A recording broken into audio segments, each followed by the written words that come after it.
और आज दिल्ली के रामलीला मैदान में आईएनडीआई की 28 राजनीतिक पार्टियां केंद्र सरकार के खिलाफ लोकतंत्र बचाओ रैली कर रही हैं। ये रैली अब से थोड़ी देर बाद 10 बजे शुरू होगी। इस रैली को कांग्रेस अध्यक्ष मल्लिकार्जुन खड़गे और राहुल गांधी भी संबोधित करेंगे और इनके अलावा भगवंत मान, अखिलेश यादव और तेजस्वी यादव भी इस रैली में हिस्सा लेंगे। रैली का मकसद विपक्ष की एकजुटता दिखाना है, साथ ही विपक्ष के नेताओं पर केंद्र के एक्शन का विरोध करना भी है।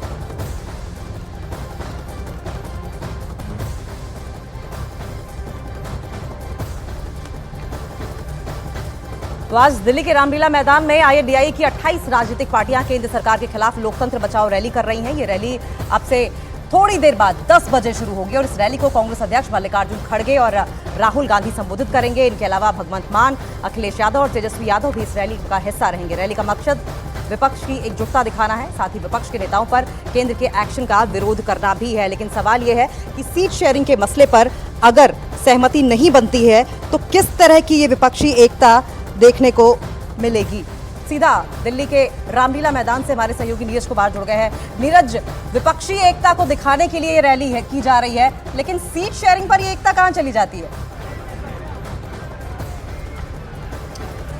देखिए, जहां तक सीट शेयरिंग की बात है, चाहे बिहार की बात करें या महाराष्ट्र में कांग्रेस की तरफ से फ्रेंडली फाइट की बात करें, लेकिन विपक्ष की एकजुटता यहां आज देखने को मिलेगी। 28 राजनीतिक दलों के प्रतिनिधि इस मंच पर आपको दिखा दे, लोकतंत्र बचाओ रैली इस रैली को नाम दिया गया है। और हालांकि आम आदमी पार्टी और कांग्रेस ने इस रैली को सफल बनाने की पूरी कोशिश की है, क्योंकि दिल्ली में है और दूसरी पार्टियों के नेता शामिल होने जा रहे हैं। लेकिन पीछे की तस्वीरें आपको दिखा दे। देखिए, आम आदमी पार्टी की तरफ से बार बार ये दावा किया जा रहा है, कहा जा रहा है कि अरविंद केजरीवाल की गिरफ्तारी के खिलाफ ये रैली, और अरविंद केजरीवाल के किस तरह के पोस्टर भी आपको यहाँ दिख रहा है। अभी आम आदमी पार्टी के कार्यकर्ता आने लगे और कांग्रेस नेताओं ने बताया कि कांग्रेस के कार्यकर्ता भी आएंगे। दूसरी तरफ आपको कांग्रेस पार्टी के भी पोस्टर दिख रहे होंगे।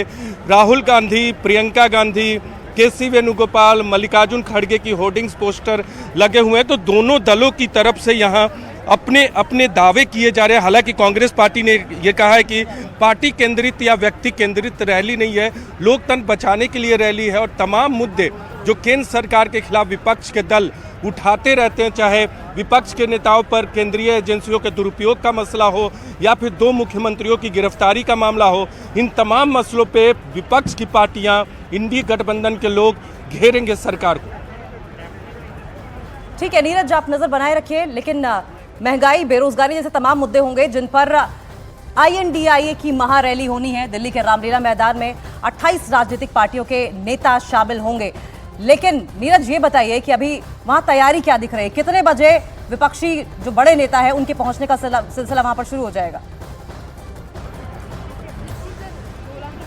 देखिए, 11 बजे के आसपास जो है रैली का वक्त दिया गया है। हालांकि 10 बजे ही कार्यकर्ताओं को बोला गया था कि वो रैली स्थल पे पहुंचे, लेकिन नेताओं को 11 बजे बोला गया। तो 11:30-12 बजे के आसपास नेताओं के आगमन का सिलसिला शुरू हो जाएगा। इस वक्त आपने कहा कि तैयारियों की बात करें, मंच पे लगातार सुरक्षा से जुड़े जो लोग हैं वो तमाम तैयारियों का जायजा ले रहे हैं, क्योंकि अंतिम वक्त में सुरक्षा से जुड़े लोग हैं, अपने नेताओं की सुरक्षा को लेकर यहाँ मौजूद रहते हैं और वो तैयारियों को अंतिम रूप दे रहे हैं। तमाम दलों के लोग, कांग्रेस हो, आम आदमी पार्टी के प्रतिनिधि हो या फिर आरजेडी की बात करें, शिवसेना, उद्धव ठाकरे गुट की बात करें, शरद पवार के गुट की बात करें, अखिलेश यादव की बात करें और दूसरे तमाम बड़े नेता, पीडीपी की बात करें, नेशनल कॉन्फ्रेंस की बात करें, जेएमएम की बात करें, डीएमके की बात करें, लेफ्ट पार्टियों की बात करें, तमाम पार्टियों के नेता ये जो बड़े मंच पे कुर्सियां लगाई गई हैं उस पर बैठेंगे। और मुंबई की रैली के बाद ये सबसे बड़ी रैली होने जा रही है विपक्षी पार्टियों की। और लोकसभा चुनाव की घोषणा हो चुकी है। सीट शेयरिंग का फॉर्मूला ज़्यादातर राज्यों में तय हो गया है, हालांकि पेंच भी फंस रहा है। इस बीच में इस रैली का महत्व विपक्ष की पार्टियों के लिए बहुत है। हालांकि कितना एनडीए सरकार पर वो हमला करते हैं और वोट पाने में कामयाब हो पाते हैं, ये आने वाले वक्त में पता चलेगा। लेकिन विपक्ष की एकजुटता की तस्वीर आज दिल्ली के रामलीला मैदान में आपको देखने को मिल रही है। बिल्कुल, क्योंकि आप मुंबई के जिक्र कर रहे थे नीरज, तो ऐसे में देखना ये होगा कि बहुत से बड़े विपक्षी नेता ऐसे थे जो कि पहुंचे नहीं थे मुंबई की रैली में। क्या अब की बार दिल्ली की रैली में ये एकजुटता वाकई दिखाई देगी या सिर्फ बातें होती रहेंगी? विपक्षी दलों के गठबंधन ने आईएनडीआई की रैली को लोकतंत्र बचाओ नाम दिया है और इसके जरिए विपक्ष के नेता शक्ति प्रदर्शन करेंगे और इस रैली में 20,000 लोगों के शामिल होने की अनुमति भी दी गई है। नहीं चलेगी, नहीं चलेगी, लोकतंत्र में गुंडागर्दी नहीं चलेगी, नहीं चलेगी। लोकतंत्र में गुंडागर्दी नहीं चलेगी, नहीं चलेगी।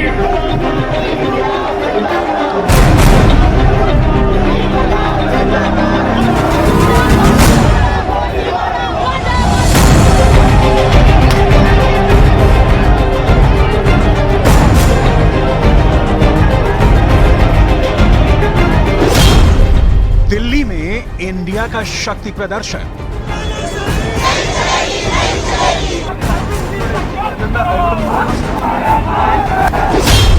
रामलीला मैदान में जुटेंगे दिग्गज लीडर।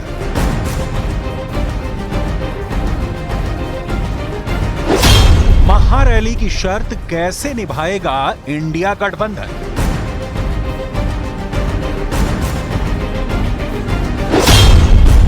केजरीवाल को फिर बचाएगा रामलीला। विपक्ष के दिग्गज दिल्ली में जुटने लगे हैं। झारखंड से, कश्मीर से, महाराष्ट्र से, बंगाल से, पंजाब से नेता दिल्ली में डेरा डाल रहे हैं, क्योंकि रामलीला मैदान में मोदी के खिलाफ इंडिया गठबंधन मोर्चा खोलने जा रहा है। मोदी लहर के खिलाफ इंडिया गठबंधन के 13 दल कमर कस चुके हैं। नरेंद्र मोदी को टक्कर देने के लिए विपक्षी गठबंधन दिल्ली में जुटने जा रहा है। दिल्ली के उसी रामलीला ग्राउंड में विपक्ष की महारैली होनी है। जो मैदान इस देश की राजनीति के ऐतिहासिक पलों का गवाह रहा, उस रामलीला मैदान को विपक्ष ने मोदी के खिलाफ चुनौती देने के लिए क्यों चुना है, इसे बताएं। इससे पहले जान लीजिए कि विपक्ष को पहले इस महारैली के आयोजन में बड़ी अड़चन आ रही थी, लेकिन अब दिल्ली पुलिस और चुनाव आयोग की तरफ से इजाजत मिल चुकी है, मगर कुछ शर्तों के साथ। दिल्ली पुलिस ने इंडिया गठबंधन की महारैली को लेकर एक एनओसी जारी की है, जिसके अनुसार इस रैली में 20,000 लोगों को जुटाने की ही अनुमति है। रामलीला मैदान में होने जा रही ये रैली सुबह 9:30 बजे शुरू होगी और दोपहर 2 बजे तक चलेगी। इस रैली के लिए आम आदमी पार्टी युद्ध स्तर पर काम कर रही है। आम आदमी पार्टी के नेता घर घर जाकर दिल्ली के लोगों को इस रैली में आने के लिए न्योता दे रहे हैं। विपक्ष का दावा है कि लाखों लोग रामलीला मैदान में हुंकार भरेंगे, जबकि रैली की शर्तें तय हैं, जिसके लिए दिल्ली के रामलीला मैदान में होने जा रही रैली में इंडिया गठबंधन के कई दिग्गज नेता शामिल होने वाले हैं। सूत्रों की माने तो रामलीला मैदान की महारैली में उद्धव ठाकरे, शरद पवार, अखिलेश यादव, तेजस्वी यादव, चंपई सोरेन, भगवंत मान, Derek O'Brien, DMK, Farooq Abdullah, Mehbooba Mufti, Sitaram Yechury, D राजा, दीपांकर और जी देवराजन शामिल होंगे। एक बार फिर से नीरज का रुख कर लेंगे। नीरज वहीं से मौजूद है रामलीला मैदान से। नीरज, मुंबई की रैली का आपने जिक्र किया था, बहुत सारे विपक्षी नेता ऐसे थे कई दलों के जो वहां नहीं पहुंचे थे। अब की बार उम्मीद करें कि सब वहां मौजूद होंगे? देखिए, बिल्कुल कांग्रेस की तरफ से राहुल गांधी, मल्लिकार्जुन खड़गे और यहाँ तक कि कांग्रेस की तरफ से ये भी कहा गया कि सोनिया गांधी भी रैली में शामिल हो सकते हैं। लेकिन उसके अलावा अगर क्षेत्रीय नेताओं की बात करें, अखिलेश यादव, तेजस्वी यादव, चंपई सोरेन जो कि जेएमएम के नेता और झारखंड के मुख्यमंत्री हैं, हेमंत सोरेन की पत्नी कल्पना सोरेन, खुद अरविंद केजरीवाल की पत्नी और अरविंद केजरीवाल की पार्टी के दूसरे बड़े नेता, लेफ्ट पार्टियों के बड़े नेता, यहाँ पीडीपी और नेशनल कॉन्फ्रेंस के नेता, महाराष्ट्र की राजनीति के बड़े नाम शरद पवार और उद्धव ठाकरे, ये तमाम लोग आज की रैली में हिस्सा लेने जा रहे हैं। तो रैली तो बड़ी है, लेकिन यही देखना होगा कि मुंबई में आपको याद होगा राहुल गांधी के एक बयान ने किस तरह से सत्ता पक्ष को मौका दे दिया था कि कांग्रेस पे और इंडी गठबंधन पे हमला करे। लेकिन आज की रैली में क्या कोई चुनावी बिगुल, बड़े चुनावी बिगुल फूंक रहा है विपक्ष, ये देखना होगा। क्योंकि मैंने बताया कि ज़्यादातर राज्यों में सीट फॉर्मूला तय हो चुका है। अब आपको वोटर का वोट लेना है और वोटर का वोट लेने में ये रैली कितनी मददगार साबित होती है वो तो आने वाले वक्त में पता चलेगा। लेकिन इस मंच पे विपक्ष की एकजुटता आपको देखने को जरूर मिलेगी। शुक्रिया नीरज, आप नजर बनाए रखें, लौटेंगे आपके पास। लेकिन इस बीच बढ़ेंगे आगे और उधर कांग्रेस नेता ने ये कहा है कि हमारा सीट शेयरिंग का नहीं बल्कि विचारधारा का गठबंधन है, जबकि बीजेपी इसे ठगबंधन और भ्रष्टाचारियों का गठबंधन बता रही है। जून से लेकर हम इंडिया जनबंधन के प्रयास में थे। खड़गे जी, राहुल जी, सोनिया जी सब लगे हुए थे और सिर्फ दो ही पार्टियां हैं, एक तो नीतीश कुमार जी पलटी कर गए और दूसरे आरएलडी छोड़कर चला गया। पर आरएलडी तो असली आरएलडी नहीं था, जो असली आरएलडी है हमारे साथ ही। रामलीला मैदान में सभी पार्टियां मौजूद होंगी और लोकतंत्र बचाओ, संविधान बचाओ नारा को लेकर एक महारैली का आयोजन किया गया है। तो एकजुटता है, हम एकजुट हैं। हम ठीक है, एक दो पार्टियों के साथ हमारा सीट शेयरिंग समझौता नहीं हो पाया है, तृणमूल के साथ हम नहीं पाए, पर तृणमूल भी कल मौजूद होगी। तृणमूल तो इंडिया गठबंधन का एक अंग है। देखिए, बड़ी बात यह है कि ऑपोजिशन जिसका एक गठबंधन बना, जहां पे कुछ राजनीतिक दल इकट्ठे होकर आए, उनमें से अधिकतर भ्रष्टाचार के गंभीर आरोपों में है या जेल में या बेल पर है। वो लोग इकट्ठे भी आए तो अपनी जान बचाने के लिए, एक दूसरे की पीठ खुजलाने के लिए, और एक दूसरे के साथ वो भ्रष्टाचारी इकट्ठे होकर आए। सवाल ये खड़ा होता है कि आखिरकार इन्होंने भ्रष्टाचार क्यों किया? क्या जांच एजेंसियां जांच ना करें? तो दिल्ली में जुट रहे नेताओं में उमर अब्दुल्ला का मूड उखड़ा उखड़ा दिखाई दे रहा है। चुनाव का वक्त नजदीक आ रहा है, लेकिन उमर अब्दुल्ला के अब तक चुनाव लड़ने पर लगातार संशय बना हुआ है, या फिर यूं कह लीजिए कि अब तक सीट का फॉर्मूला जो है सीट शेयरिंग का, वो तय ही नहीं है।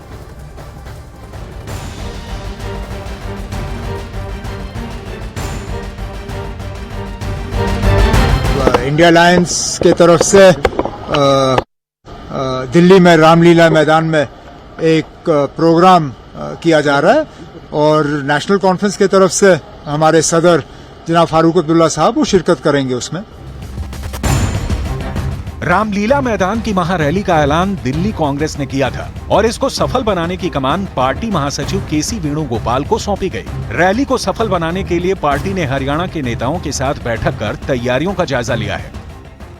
इंडिया गठबंधन की रैली में कांग्रेस अध्यक्ष मल्लिकार्जुन खड़गे और राहुल गांधी तो शामिल होंगे ही, कांग्रेस की पूर्व अध्यक्ष सोनिया गांधी भी रैली में शामिल हो सकती हैं।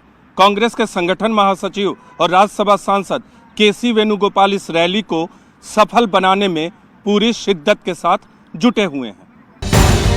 उधर मेगा रैली के जरिए आम आदमी पार्टी अरविंद केजरीवाल के लिए हवा बनाने की पूरी जतन कर रही है। आप सूत्रों के मुताबिक महारैली में अरविंद केजरीवाल की पत्नी सुनीता केजरीवाल भी शामिल होंगी।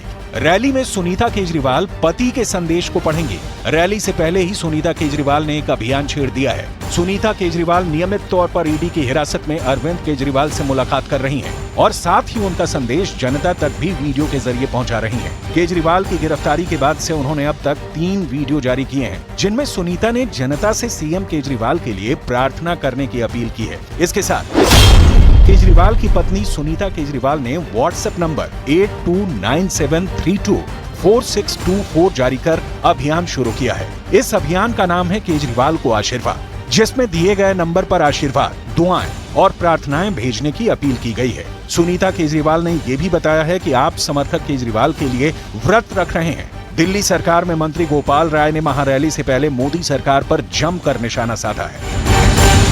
इस तानाशाही के खिलाफ, लोकतंत्र की जो हत्या हो रही है पूरे देश के अंदर, एजेंसियों का जो दुरुपयोग हो रहा है, उसके खिलाफ यहाँ रामलीला मैदान में पूरा इंडिया गठबंधन इकट्ठा हो रहा है। देश भर से जो इंडिया गठबंधन के एलाइज पार्टियां हैं, उनके शीर्ष नेतृत्व रामलीला मैदान में ला रहे हैं। दिल्ली के लोग उनके साथ मिलकर के इस तानाशाही के खिलाफ लोकतंत्र को बचाने के लिए अपनी आवाज बुलंद करेंगे। इस रैली का है तानाशाही हटाओ, लोकतंत्र बचाओ। इसको लेकर के ये रैली की जा रही है। पूरे देश के अंदर जिस तरह से लोकतंत्र की हत्या हो रही है, तानाशाही स्थापित हो रही है, इसलिए इस रैली का जो मेन स्लोगन है तानाशाही हटाओ, लोकतंत्र बचाओ। उधर जनता से आशीर्वाद मांग रहे केजरीवाल को मनोज तिवारी श्राप से बचने की सलाह दे रहे हैं।